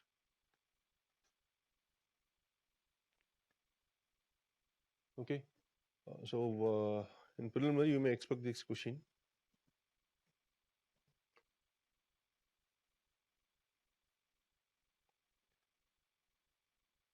Yes. So these are the important treaties. The following treaties form the basis for existing nuclear weapon free zones. Tlatelolco Treaty for prohibition of nuclear weapons in Latin America and Caribbean, like entire South America, then Central America and Caribbean islands. Then Rarotonga, that is South Pacific. Okay, Treaty of Rarotonga, South Pacific. And next one, Treaty of Bangkok. It is for entire ASEAN, Southeast Asian nations. Okay. And Pelindaba, okay, is it visible? Okay. So Pelindaba, that is for Africa. The entire Africa is covered with Pelindaba Treaty. So whoever member in this Pelindaba Treaty, they should not develop nuclear weapon. And for Central Asia, they have one common treaty called Treaty on Nuclear Weapon Free Zone, Central Asia. There is no place for that.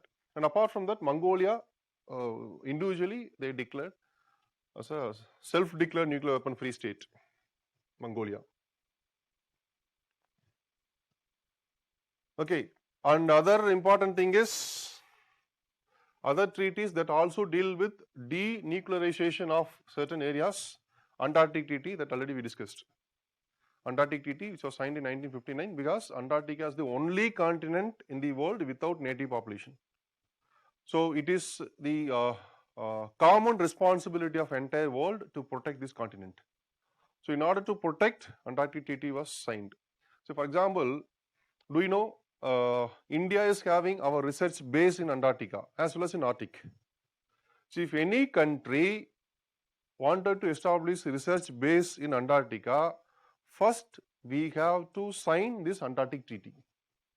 So in this Antarctic Treaty, it is mentioned that Antarctica should not be exploited, it should be only explored, that's all. So that is the core theme of Antarctic Treaty. Okay, so in 1981, India signed Antarctic Treaty System. The full name is Antarctic Treaty System. We signed in 1981. After that, in 1983, Antarctica, we conducted first South Pole expedition.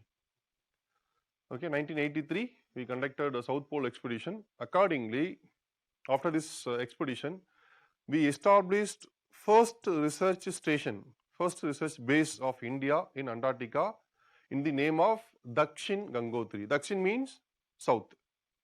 Okay, Gangotri is one of important glacier in Himalaya. The name of Gangotri glacier we established, that is southern Gangotri. So Dakshin Gangotri is the first research base, okay, in Antarctica. And what happened in 1989, I think, due to snowstorm, that Dakshin Gangotri was destroyed. Then in 1993, second research base was established in the name of Maitri. So Maitri is second research base of India in Antarctica. Then recently means around 7 years before, 2012-13, the third research base, the newly operated, newly established research base is established in the name of Bharati. Bharati is third research base of India in Antarctica. Okay, so these are the three research bases in Antarctica, and we have one organization under Ministry of Earth Science, that is called National Center for Antarctic and Ocean Research. Okay, National Center for Antarctic and Ocean Research. That is the nodal agency to conduct all polar expeditions. National Center for Antarctic and Ocean Research. National Center for Antarctic and Ocean Research. That is the research station. I'm sorry, that's the research, the nodal agency for conducting all expeditions, either polar expeditions or ocean expeditions. Okay. See, India not only established research base in Antarctica, we established research base in Arctic also. There's an island called Svalbard, Svalbard, Svalbard Island in Norway, where we established our research base in the name of Himadri. Himadri is only research base of India in Arctic region. Okay. So next, then what happened? 1974, NSG was established. Then NSG is saying that the nuclear weapon state should not provide nuclear weapon technology to a not member of NPT, because if you give them, then they may use this nuclear weapon technology for weapon making purpose. Okay. Then the next development is in 1996. 1995, the NPT was extended for indefinite period. On 1996, another treaty was signed, that is called CTBT. Very, very important. Same like NPT, CTBT also important. The Comprehensive Test Ban Treaty. Comprehensive Test Ban Treaty. This treaty was signed in 1996. Name itself says they wanted to ban nuclear weapon test comprehensively. Okay. So all form of nuclear weapon test should be banned. That is called CTBT. NPT, it is saying like there should be nuclear disarmament and nuclear safety should be there and non-proliferation, but this is completely different.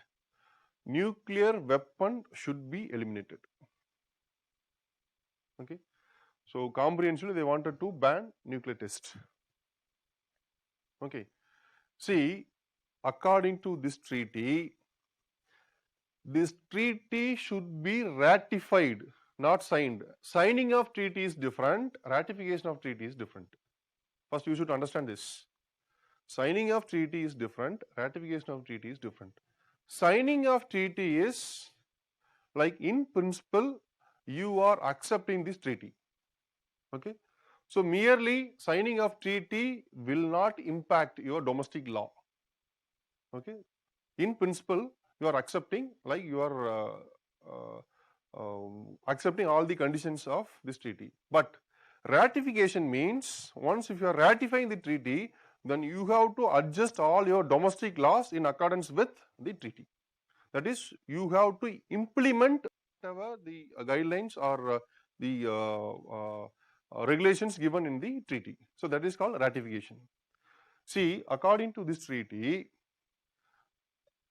compulsorily 44 countries they should ratify this CTBT. Then only the CTBT can become effective. That is a major core condition of this treaty.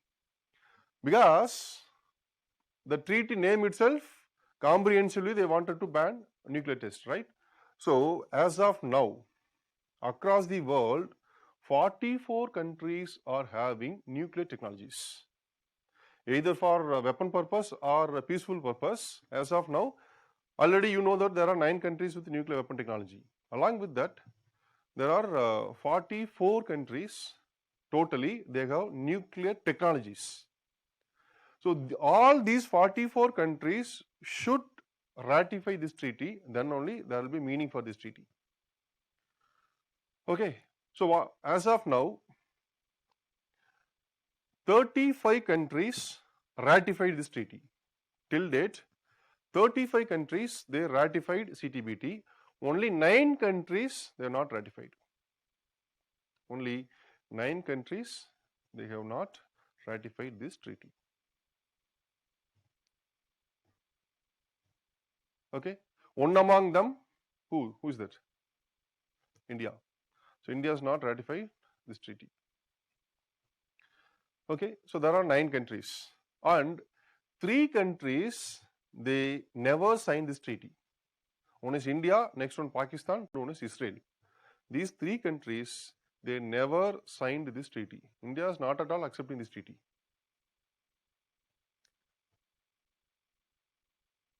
India is not at all accepting this treaty. India, Pakistan, Israel, these three countries, they are not signed, not at all signed. So after signing only ratification. Okay, so far 35 countries have ratified, 9 countries have not ratified. Okay, so comprehensive test ban treaty. So last year it was in news. So generally in UPSC, we may have questions from the international organization from past 1 year or sometime 2 years.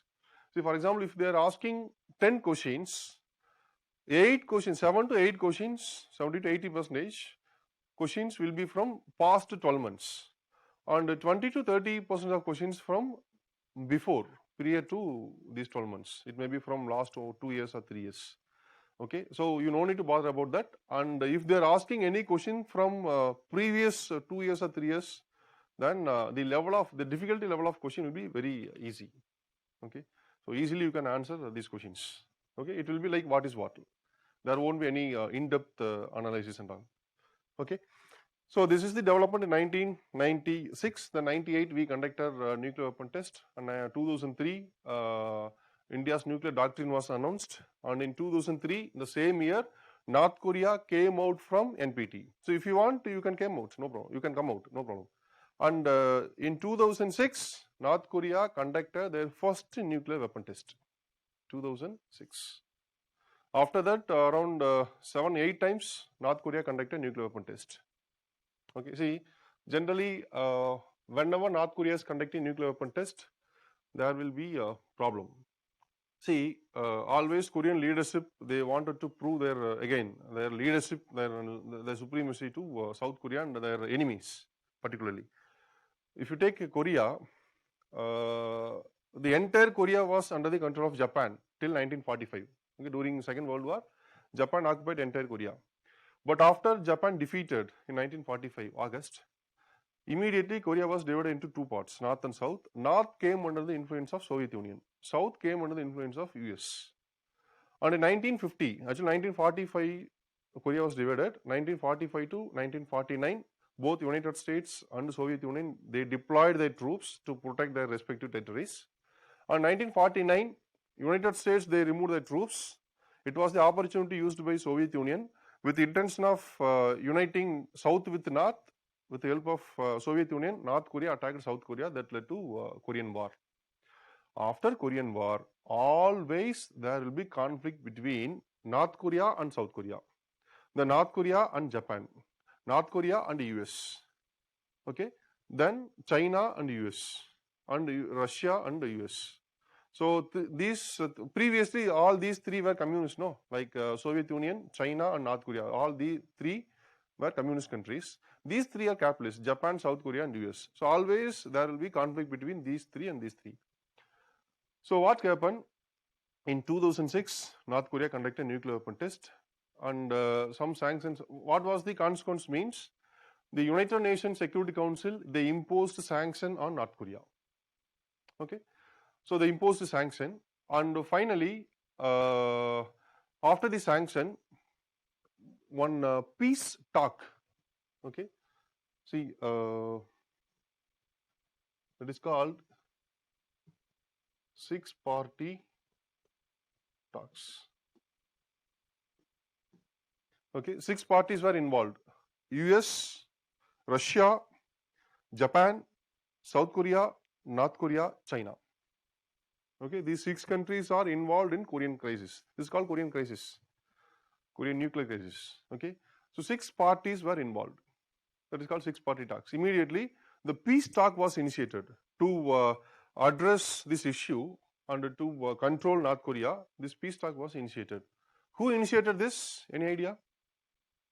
Actually, the North Korean nuclear weapon program is major threat to whom? Can you say? Who will face major threat? Any idea? South Korea. So many questions. South Korea, America, Japan. No. See, the major threat is for China. Even though China is friendly country of North Korea, but North Korean nuclear weapon program is major threat for China. Why?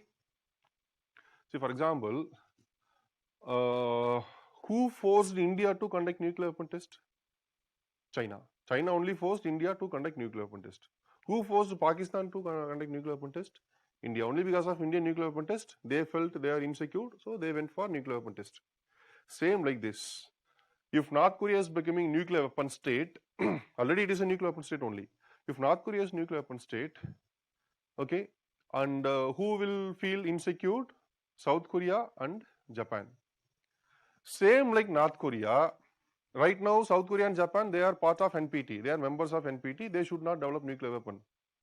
But if they felt like we are completely insecure because of North Korean nuclear weapon program, same like North Korea, easily they can come out from NPT. After coming out, they can develop nuclear weapon. It is easy for them.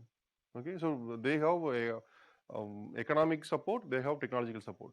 So easily they can do. So if these two countries, Japan and South Korea, are becoming nuclear weapon state, then think about the situation of China. China will be the only country surrounded by half of neighbors with nuclear weapon.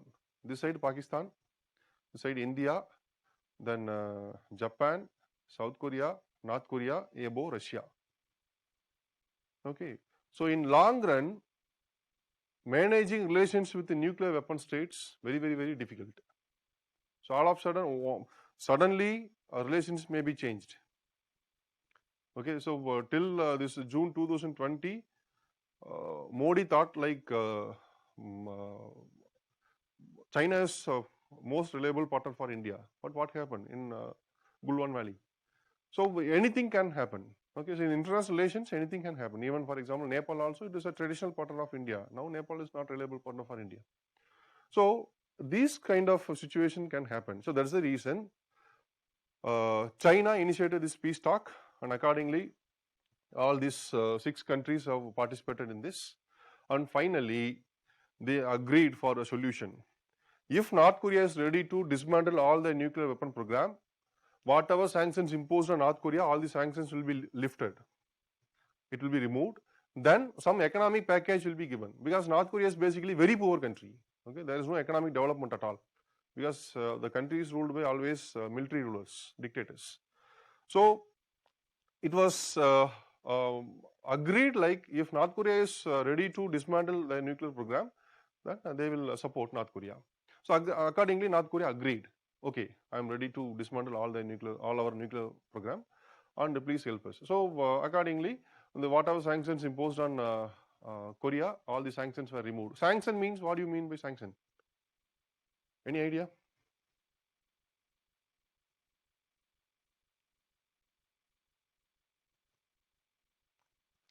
See, sanction means imposing restrictions.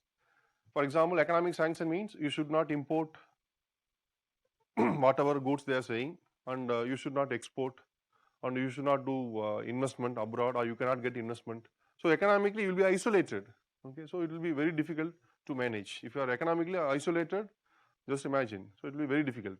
So that kind of situation was given to North Korea. So North Korea agreed for this agreement, and accordingly sanctions were removed, and some economic packages were given, like giving oil and food items and all. But I think at one point of time, all packages, all the reliefs were exhausted. So North Korea conducted second nuclear weapon test. So again the same cycle. Immediately sanctions were imposed, then peace talks were initiated. Then so far 7 rounds have completed. Okay, between North Korea and other countries. Particularly in the 7th round and all, now no one is bothering about North Korea except US. So Trump and Kim, they met first time in Singapore regarding the nuclear program, and Trump assured that if you are dismantling all the nuclear program, we will support you, and it was agreed. And but accordingly, actually what happened, United States not initiated anything regarding this, so that North Korea, they are not dismantle their nuclear program, so they are continuing this. And whenever the North Korea conducting nuclear weapon test underground, there will be earthquake like tremor. Okay, so what will happen? North Korea will say that just now we have conducted a nuclear weapon test. and it will be confirmed by United States Geological Survey. Okay, so US Geological Survey, they will say that like yes, recently, I mean just now North Korea conducted nuclear weapon test, because they are experts to measure in the earthquakes, whether it is earthquake or artificially created tremor. So they are experts. Sometimes what will happen, whenever natural earthquake occurred, North Korea will claim that just now we conducted a nuclear weapon test, just to create panic in the region. So this is the situation. All are politically motivated, and particularly North Korean nuclear weapon program is considered as 100% politically motivated, particularly to control Japan and South Korea. Because if whenever North Korea is conducting nuclear weapon test and whenever they are conducting intercontinental ballistic missile test, the immediate response from US will be, if Japan and South Korea are interested to get support from US, better you purchase advanced missile shield from US. So that's the response. So from this response, you can understand what is clear agenda. Okay, so just to make South Korea and Japan dependent on dependency on US. So there is a political game between North Korea, US, and all these countries. Okay, so this is all about, see, whatever we discussed, only timeline. So first, I will repeat. First, 1939, Einstein wrote a letter to Roosevelt mentioning Nazis are trying to develop nuclear weapon with the help of nuclear fission technology. And in 1939, Roosevelt not taken this issue seriously. Only after Pearl Harbor attack in 1941, Roosevelt took a strong measure and he allotted huge budget, and they started Manhattan Project. So that is a secret weapon making project. So with the help of more than 2 lakh engineers and scientists. And in 1945, United States became first country in the world to have nuclear weapon. That is in 1945 July. And in August, first time, these two weapons, nuclear bombs, were dropped on Japan. And with that, World War II came to an end, and United States became world superpower, literally. But after Second World War, a proxy war started in the name of Cold War between United States and the Soviet Union, and that led to Soviet Union develop their own nuclear weapon in 1949. So that started nuclear arms race between these two countries. In 1952, Britain became third country to have nuclear weapon, and the same year, United States moved to next level. That is, they developed a hydrogen bomb, okay, thermonuclear bomb. That is many times powerful than normal nuclear weapon. 1952. And 1960, France became fourth country to have nuclear weapon. I think 1961. I'm not sure about year. To counter this thermonuclear bomb, Soviet Union conducted mega nuclear weapon test. That is, it is called Tsar bomb. Tsar bomb. It is, I think, 87 megaton or something. So there is a most powerful nuclear weapon test ever conducted till date. Okay, so that is by Soviet Union. So 1960s. And 62 Indochina war, 64 China developed nuclear weapon, and 4 years later, 1968, NPT was signed and it was implemented from 1970. And NPT is saying whoever conducted nuclear weapon test, or whoever nuclear weapon till whoever conducted nuclear weapon test till 1968, and whoever having nuclear weapon in 1968, they will be recognized as nuclear weapon states, and all other members will be treated as non-nuclear weapon state. And NPT is saying there are 3 objectives: nuclear non-proliferation, nuclear security, and disarmament. And this NPT, the international community forced India to sign this NPT, but India strongly refused. And in 1974, we conducted first nuclear test. The response was the establishment of NSG. So NSG is saying nuclear technologies, advanced nuclear technologies, should not be provided to a not member of NPT. And next is, in 1974, India became nuclear weapon state, and in 1996, India tried to conduct second nuclear weapon test, but it failed due to United States intervention. Then 1998, under Vajpayee government, India conducted thermonuclear test, and it was successful. With that, India became full-fledged nuclear weapon state. And the same year, Pakistan also conducted nuclear weapon test, and it was successful. And in 2003, India announced a nuclear doctrine in which we mentioned 5 points. First is no first use. Second is credible minimum deterrence. Third is self-moratorium. Fourth is under civilian control. All nuclear war gets under civilian control. Fifth is nuclear triad. And in 2003, North Korea came out from NPT, and 2006 they conducted nuclear weapon test. Next one, 1996, the CTBT was signed. According to CTBT, it should be ratified by 44 countries, those who are having nuclear technology. But as of now, only 35 have ratified, and I think 35 only, and 9 are not ratified. 3 countries, they are not at all signed this treaty. One is India, then Pakistan, and Israel. Okay, so these are the basic outlines, and there are some nuclear weapon free zone treaties. So Tlatelolco and Bangkok for Southeast Asia, then Pelindaba for Africa, and for Central Asia one treaty, and for South Pacific, the name you know, I forget the name. Okay, so this is a very brief timeline of nuclear history. Then, see, regarding Iranian nuclear crisis, I think we will discuss tomorrow, because there is a big story. Okay, so we have to start from 1953, Autumn for Peace program by US, the 1917 Iranian revolution, and Ayatollah Khomeini, then Iran-Iraq war. Okay, and then we have to discuss about relations between US and Iran, and conflict between Israel and Iran, and the Israel-Arab war. So we have to discuss all these things. Then we will have discussion on Iran nuclear crisis. Okay, see, for your information, Iran is member of NPT. So if Iran is member of NPT, Iran is not a nuclear weapon state. Iran is non-nuclear weapon state. Okay, you should understand this. Okay, next is the nuclear organizations and treaties. I think this one we will discuss in next class. Now we can go for doubt clarification.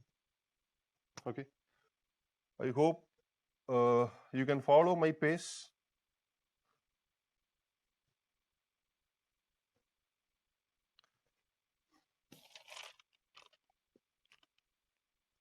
Sir, I wrongly mentioned like Israel is not party to CTBT. It is India, Pakistan, North Korea. Extremely sorry. India, Pakistan, North Korea, they are not signed. Okay. So since this is the first class, I don't want to dump so many informations. Already it is dumped. So I'll explain ratification again. Is it like notifying other parties that you have signed this treaty? See, signing of treaty is different, ratification is different. Signing is merely, in principle, you are accepting, like you are ready to implement the guidelines, whatever given mentioned in the treaty. And ratification is, in practice, you are implementing. You are going to adjust all your domestic laws in accordance with the guidance of treaty. Okay. So can you explain Korean crisis again? Yes.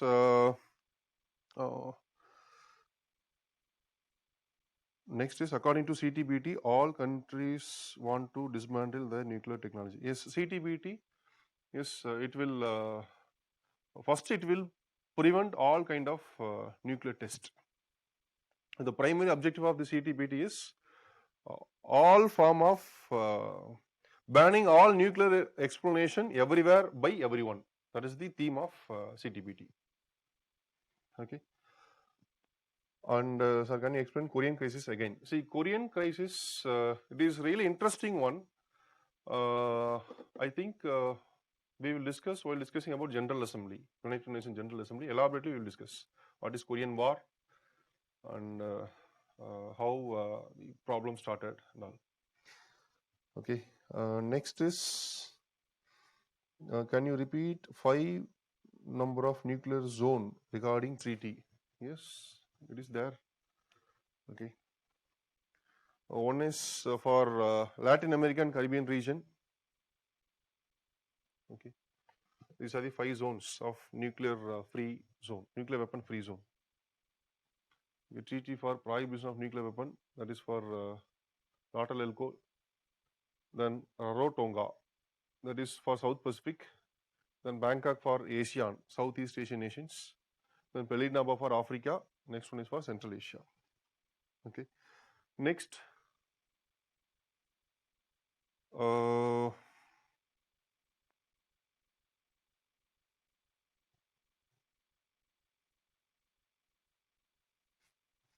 NSG, Nuclear Suppliers Group. Oh, it is NGS, sorry. Sorry, NSG, exactly. And why ban for Iran, not for Israel? That is purely politics that we are going to discuss tomorrow. So not tomorrow, next class. What is NSG in slide? Oh, sorry.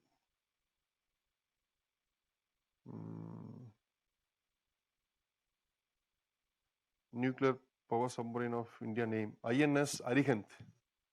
INS Arihant is the name of nuclear power submarine. So what's the difference between NPT and CTBT? NPT is allowing. So for example, the existing nuclear weapon states, they can conduct nuclear weapon test. But CTBT will not allow any form of nuclear weapon test.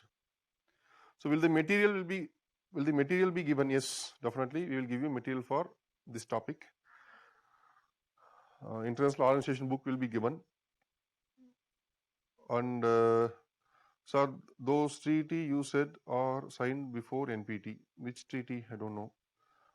Sir, weightage of International Organization in prelims in previous year. So definitely we can expect 10 questions, including international environmental organizations, 10 to 15 questions.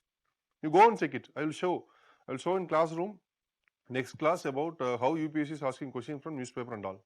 Okay. The next question, any economic sanction on Pak during by USA? I think not by, there were some sanctions. And so explain objective of NSG.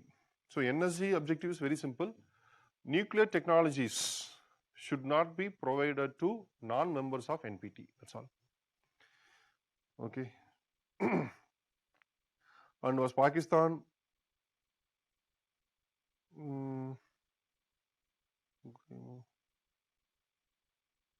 I couldn't understand this question.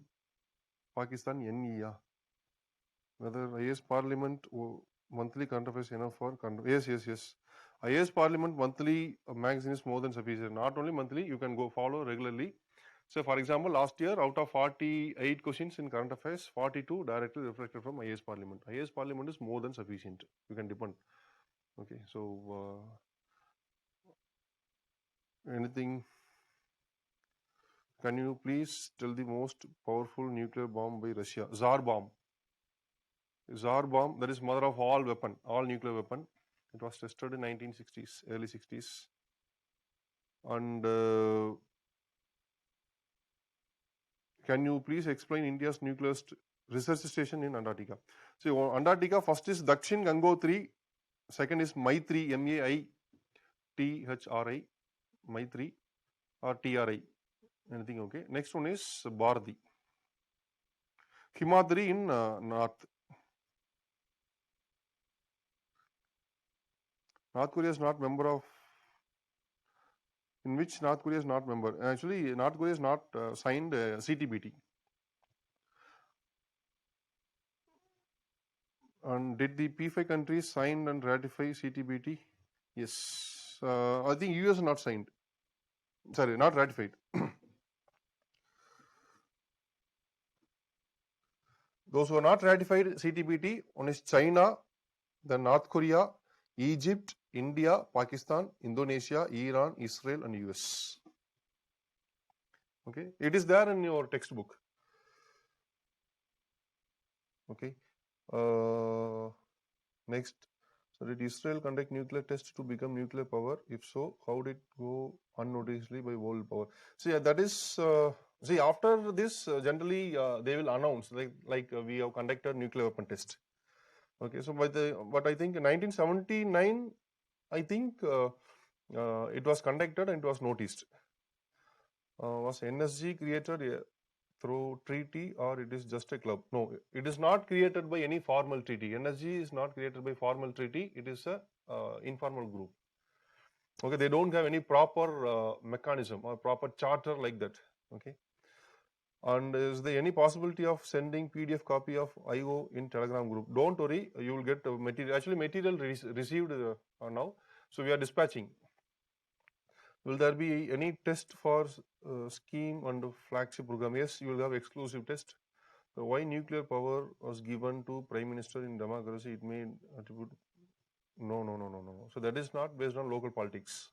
Okay, it should be under democratic government.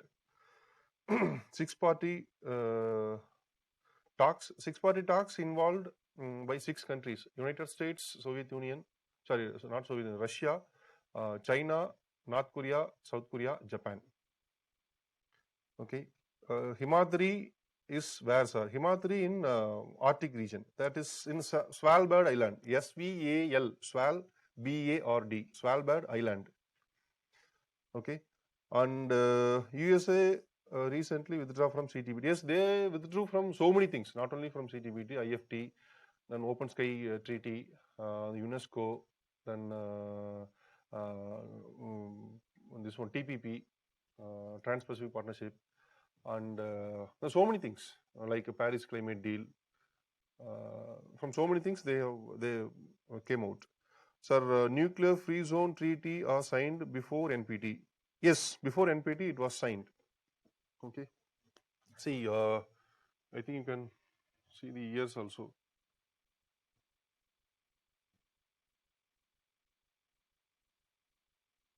These are the nuclear weapon free zones.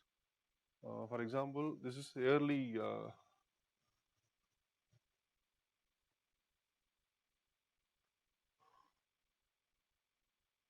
1967 itself, Latin American treaty was signed. Okay. And material, sorry about the material, yes, we will give you, please don't worry. Yes, Parliament Affairs. Okay, if any chance to change red and blue color of IAS Parliament Current Affairs, okay, definitely we will do. It is only for you only. So if you are not comfortable, we will change it. I want my address. Okay, how Pakistan, North Korea got nuclear technology, whether they develop on their own, they got help from some country. Definitely from help from some countries only. Okay. Next, can we directly come to office and buy material? Yes, if you are nearby, you can come and collect. Possible to collect study material in Anna Nagar from this week? Yes, you can come and collect from tomorrow. This PM control of nuclear weapon in India is based on a collective decision by Committee on Nuclear. No, it is based on collective decision, not by Prime Minister alone. There is a organization. And can you please provide your contact details? I don't have it. I have given so many months before. If you want again, I will give it. I will post in Telegram. And the next, India became nuclear weapon state in 1974. Then why Pak became nuclear only when we tried our second? See, they need support for their program. So they got support only in 1990s. Okay. Next, who take decision in use of nuclear weapon in India against our enemy? Our Prime Minister only. And to advise Prime Minister, we have a committee. And sir, what is the use of having nuclear weapon if we say no first use policy? If enemy like Pakistan attacks India first, then what? See, with the retaliatory attack, we can completely destroy their infrastructure, even their country. So if, say for example, if Pakistan is attacking with the nuclear weapon, in another few hours, we can destroy entire Pakistan. Not at all an issue. And see, first, please don't compare with India and Pakistan. Okay, so it is actually foolish.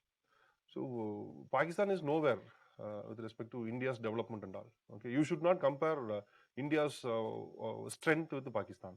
Okay, so even Pakistan, they don't have a proper airport. Do you know that? So next is,